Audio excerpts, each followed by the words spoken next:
Welcome to autism अड्डा. मी अबोली. आणि मी Isha. Autism बद्दल माहिती हवी असतील किंवा कनेक्ट करायचं असेल तर please like, share and subscribe autism. There is a pyramid की म्हणतात की तुमचं ग्रोस मोटर, नंतर मग फाईन मोटर, मग लँग्वेज आणि मग सोशो इमोशनल डेव्हलपमेंट अशी जरी पॅरल असली तरी they are all interlink. Where gross motor is at the base. तर त्याचं अर्ली सायन्स वर की he did not crawl at all. एक आपण तिथे जाणार पूर्वी मी विचारते की जरा ऑडियन्सना सांगतेस की ग्रोस मोटर, फाईन मोटर आणि लँग्वेज म्हणजे what do you mean exactly? So gross motor म्हणजे तुम्ही ऍक्च्युली चालणं किंवा तुमचे मोठ्या मसल्सचे मुवमेंट, हात वरती खाली वरती करणं किंवा उठणं बसणं जे तुमचं अख्खं पूर्ण स्पाईनचं आहे. ओके. किंवा तुम्ही उड्या मारू शकता, धावू शकता, एका पायावर राहू शकता. तर ह्या सगळ्या ज्या ऍक्टिव्हिटीज आहेत किंवा मसल ग्रुप आहे त्याला म्हणतात की ग्रोस मोटर. आणि मोटर का म्हणतात? कारण motor is related all our functioning. Brain function is motor function.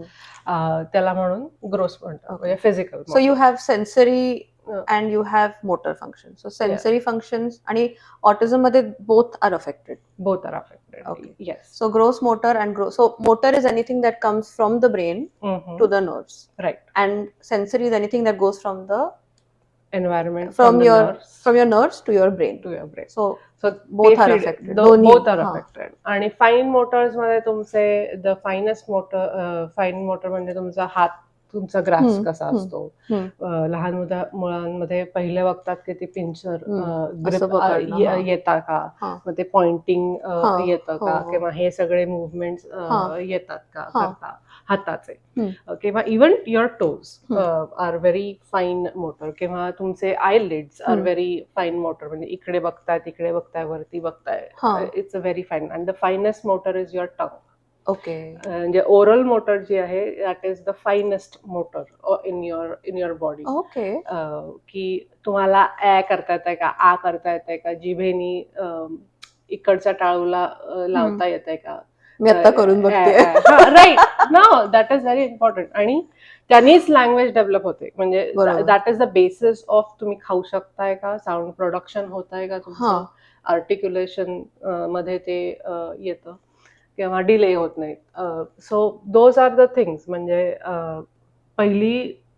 पहिल्या 9 ते 12 किंवा इवन 6 ते 9 महिन्यामधलं जे ग्रोस मोटर स्किल्स मध्ये जर का डेव्हलपमेंट होत नसेल, म्हणजे मुलगा हे होत नसेल, उलट पडू शकत नसेल, किंवा तुमच्याकडे असं ते फॉलो करू शकत नसेल, किंवा कुईंग करत नसेल, यु नो, फाईन मोटर्स मध्ये पिन्सर ग्रास्प येत नसेल, किंवा ते खेळलं असतं आपल्या डोक्यावरचं, तिकडे मे बी तासनतास बघत असेल, किंवा त्याला काहीच रिस्पॉन्ड करत नसेल, किंवा एक व्हेरी स्टिरियोटिपिकली रिस्पॉन्ड करत असेल. नंतर क्रॉलिंग युजली करत नसतील, किंवा प्रिमेटिव्ह रिस्पॉन्सेस असतात. प्रिमेटिव्ह रिस्पॉन्सेस मध्ये म्हणजे की आपण जर का पडलो तर यु नो आपण असे करायला लागतो, किंवा कोणी घाबरायला गेलं तर एकदम. तर बाळ असं जनरली त्यांचा स्टार्टल रिस्पॉन्स, त्याला मोरो रिस्पॉन्स म्हणतात, तो म्हणजे राहतो, तो जातो, राहतो, रिटेन होतो.